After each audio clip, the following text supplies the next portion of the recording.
Okay, तो आज हम बात करेंगे अफेक्टिव डोमेन्स क्या होते हैं। इससे पहले की वीडियो में हमने ब्लूम टेक्सोनॉमी के कॉग्निटिव डोमेन पे डिस्कस किया था और आज इसी के साथ हमारा सेकंड पार्ट स्टार्ट होता है जो कि है अफेक्टिव डोमेन्स। नाउ अब ये अफेक्टिव डोमेन्स होता क्या है इसको समझते हैं। जैसे कि कॉग्निटिव डोमेन्स में मेनली आपके मेंटल एबिलिटी या कह सकते हैं जो माइंड से रिलेटेड होता है, यानी आपकी थिंकिंग्स, इन सारी चीजों पे फोकस करता है। बट अफेक्टिव डोमेन्स हमारे वैल्यूज, एटीट्यूड, मोटिवेशन, हमारे स्किल्स, फीलिंग्स, इन सब पे फोकस करता है।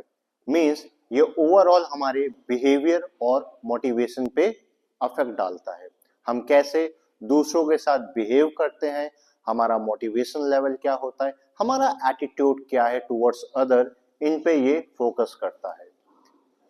जैसे कॉग्निटिव डोमेन्स में 5 स्टेप्स होते थे, वैसे ही हमारे अफेक्टिव डोमेन्स में भी 5 स्टेप्स हैं जो कि चीजों को बहुत सिस्टमैटिक बनाते हैं। पहला है रिस्पॉन्ड या पहला है रिसीविंग। अब रिसीविंग में क्या होता है, मैं आपको एक छोटा सा एग्जांपल देता हूं।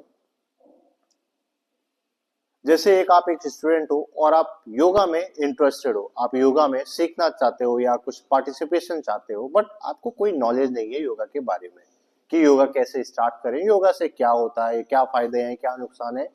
ओके, आपको कुछ भी नहीं पता है।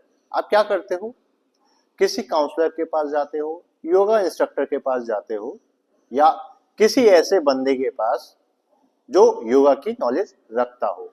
ओके, आप अपने डाउट उससे शेयर करते हो, मुझे इसके बारे में बताओ, इससे क्या होता है, करना चाहिए या नहीं करना चाहिए, जो भी आपकी क्वेरीज होती है आप उसके सामने रखते हो। ओके, फिर वो आपके क्वेरीज को सॉल्व करता है, उसका आंसर देता है, उन चीजों को आप ध्यान से सुनते हो। ओके, मीन्स हम यहाँ पे एक्टिव लिसनिंग पे फोकस करते हैं। मीन्स चीजों को ज्यादा से ज्यादा सुनते हैं, जो भी हमारे डाउट्स होते हैं उनको हम अपने टीचर के सामने रखते हैं और वो हमारे डाउट को क्लियर करता है। इट मीन्स रिसीविंग में हम मेनली एक्टिव लिसनिंग पे फोकस करते हैं, जो भी हमारे डाउट्स होते हैं वो डाउट्स टीचर के थ्रू या किसी काउंसलर के थ्रू क्लियर किए जाते हैं। सेकेंड आता है रिस्पॉन्ड। नाउ अब रिस्पॉन्डिंग में क्या होता है, ऑब्वियस सी बात है, एक्टिव लिसनिंग के थ्रू आपके बहुत सारे डाउट रिजॉल्व हो गए होंगे, आपके जो भी क्वेरीज थी सॉल्व हो गई होगी। अब आपको समझ में आया कि योगा की क्या इंपॉर्टेंस है, योगा क्यों करना चाहिए और योगा से हमारी बॉडी में क्या चेंजेस आएंगे। तो इतने सारे आपके डाउट क्लियर होने के बाद अब आपने क्या डिसीजन लिया कि अब मुझे योगा में पार्टिसिपेट करना है। मींस रिस्पॉन्डिंग में हम चीजों में पार्टिसिपेट करते हैं, उस चीज को परफॉर्म करते हैं। ओके, आप सेशंस लेते हो, प्रैक्टिस करते हो, टाइम के साथ आप इंप्रूवमेंट देखते हो। ओके, इसमें आपको टाइम देना होता है, ये कोई एक दिन का या एक मंथ का प्रोसेस नहीं होता है। मेनली आपको 6 मंथ तक तो देना ही होता है, जिससे कि आपकी बेसिक और जो मॉडरेट ट्रेनिंग है वो हो सके। इसके बाद आता है वैल्यूइंग या वैल्यू। अब रिसीविंग एक्टिव लिसनिंग कर ली हमने, रिस्पॉन्डिंग एक्टिव पार्टिसिपेशन हमने कर लिया। अब यहाँ पे वैल्यू की बात आती है। यहाँ पे आपने जो भी सीखा या जो भी सुना उसकी क्या वैल्यू है आपके लाइफ में, आप उस पर फोकस करते हो, राइट।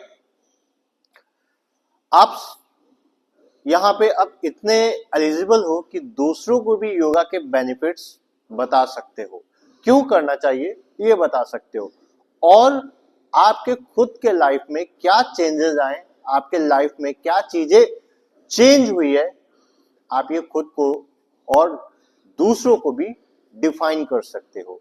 ओके, यानी आपने जो भी चीज सीखी थी उसका एक वैल्यू, उसकी एक प्राइज आपको मिली। ओके, या कह सकते हैं रिवॉर्ड्स, सिंपल लैंग्वेज में आपको उसका रिवॉर्ड्स मिला। अब आप यहाँ पे उस एक्टिविटी को जो परफॉर्म कर रहे थे उसकी इंपॉर्टेंस समझ चुके हो, उसकी वैल्यू समझ चुके हो और अब आप उसको कॉन्टिन्यूसली परफॉर्म कर रहे हो अपने लाइफ में। ओके, अब आप योगा डेली करते हो, ये आपके लाइफ का एक हिस्सा हो चुका है। इसके बाद आता है ऑर्गेनाइजिंग। ओके, अब यहां पे ऑर्गेनाइजिंग में क्या करते हैं, हम चीजों को इंटीग्रेट करते हैं, मींस अपने वैल्यूज को और कॉन्फ्लिक्ट को इंटीग्रेट करते हैं और सोचते हैं कि कुछ और भी हम एक्स्ट्रा करें जिससे हमें और भी अच्छा मोटिवेशन मिले या हमारी वैल्यू इंप्रूव हो या एटीट्यूड इंप्रूव हो।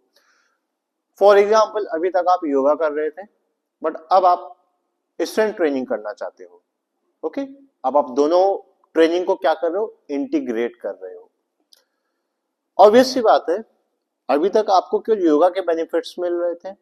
ओके, बट नाउ अगर आप वेट ट्रेनिंग करोगे तो उसको भी आप कहीं ना कहीं उसके आपको वैल्यू मिलेंगे, उसका भी आपको कहीं ना कहीं बेनिफिट मिलेगा।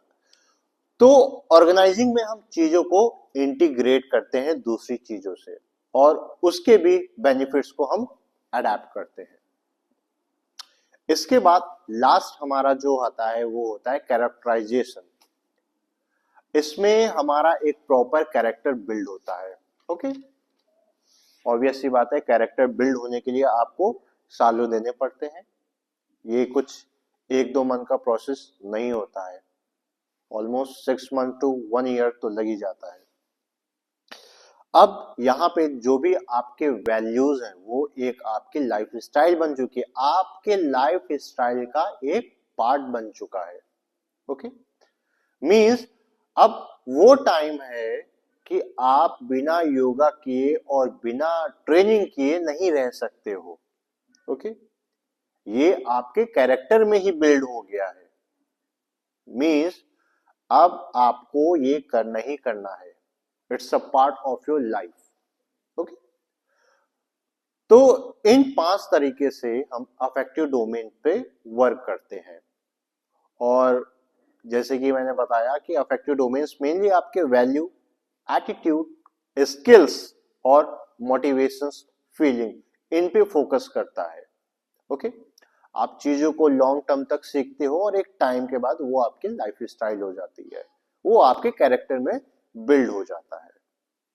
तो ये था हमारा ब्लूम टेक्सोनॉमी का अफेक्टिव डोमेन्स। Thank you.